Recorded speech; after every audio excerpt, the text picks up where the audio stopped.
میرے نبی پاک صلی اللہ تعالی علیہ وسلم رجب سے رمضان کے استقبال کی تیاری کرتے. جب رجب کا مہینہ آتا تو آپ اللہم بارک لنا فی رجب و شعبان وبلغنا رمضان، یا اللہ ہمارے رجب شعبان میں برکت دے اور رمضان کا مہینہ ہمارے نصیب فرما. اللہم سلمنا لرمضان، اے اللہ ہمیں رمضان تک سلامتی کے ساتھ پہنچا دے. وسلمہ لنا، اور اسے سلامتی کے ساتھ ہم تک پہنچا دے. وتسلمہ منا، پھر ہمارے روزے اس میں قبول بھی فرما لے. اتنی جلد پہلے سے رمضان کا استقبال فرماتے. شعبان کا چاند خود دیکھنے کی کوشش فرماتے تھے، شعبان کے چاند کو خود دیکھنے کا اہتمام فرماتے تھے. اور چاند نظر آ جاتا تو روزہ رکھتے تھے. شعبان کا، یکم شعبان کا چاند نظر نہیں آتا تھا تو روزہ نہیں رکھتے تھے. چاند نظر آ جاتا تھا شعبان کا تو رمضان کے استقبال کے لیے روزہ رکھتے تھے. اور رمضان قرآن کا مہینہ ہے. شہر رمضان الذی انزل فیہ القرآن، رمضان کا مہینہ جس میں قرآن اترا.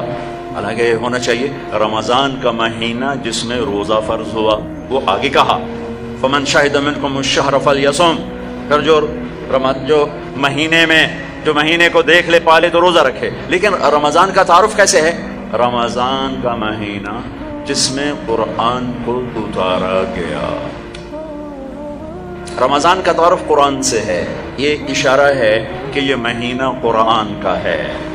اس میں قرآن اترا، اس میں تورات اتری، اس میں زبور اتری، اس میں انجیل اتری، اس میں صحف ابراہیم اترے، صحف موسیٰ اترے. لہٰذا امت کو خاموش پیغام دیا ہے کہ رمضان قرآن کے ساتھ گزارو.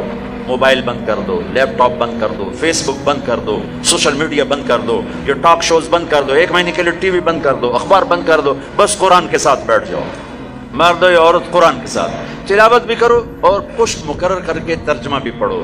بھائیو بہنوں، میرا درد ہے، میرا دکھ ہے، ہم قرآن سے بہت دور ہو گئے.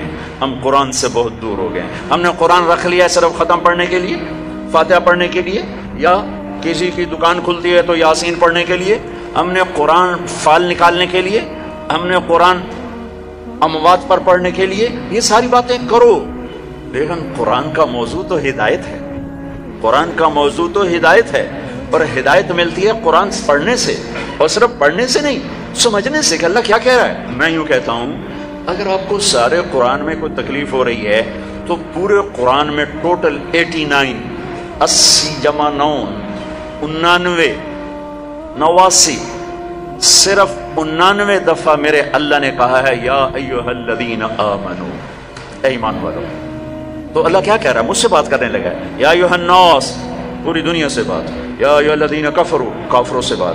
یا اہل الکتاب، عیسائیوں سے بات، یہودیوں سے بات. یا ایھا الذین ہادوا، یہودیوں سے بات ہو رہی. لیکن یا بنی آدم، ساری دنیا سے بات ہو رہی. لیکن اب کہتے ہیں نا یا ایھا الذین آمنوا. تو اس کی مثال ایسے جیسے آپ سب بیٹھے ہوئے. اب کتنے بیٹھو؟ میں کہتا ہوں بھائی نواز صاحب ذرا میری بات سنیں. میں ان کو یہاں بلا لیتا ہوں، یہ بات شروع کر دیتا ہوں. اب سب کے دل میں آئے گا کوئی خاص بات ہے، کوئی خاص بات ہو رہی ہے نا، خاص بات ہو رہی ہے. میرا رب قرآن کے 30 پاروں میں، میں قربان جاؤں کتنا تھوڑے ہمیں اللہ نے حکم سنا ہے، صرف 89 دفعہ اے ایمان والو، اے ایمان والو، اے ایمان والو، اے ایمان والو. اس کے بعد اللہ کیا کہتا ہے؟ اللہ کے واسطے اتنا تو پڑھ لو کہ یا اللہ تو کیا کی جانا دس. اور اس میں ہر دفعہ نیا حکم نہیں ہے، ایک ہی حکم کئی دفعہ آیا ہے.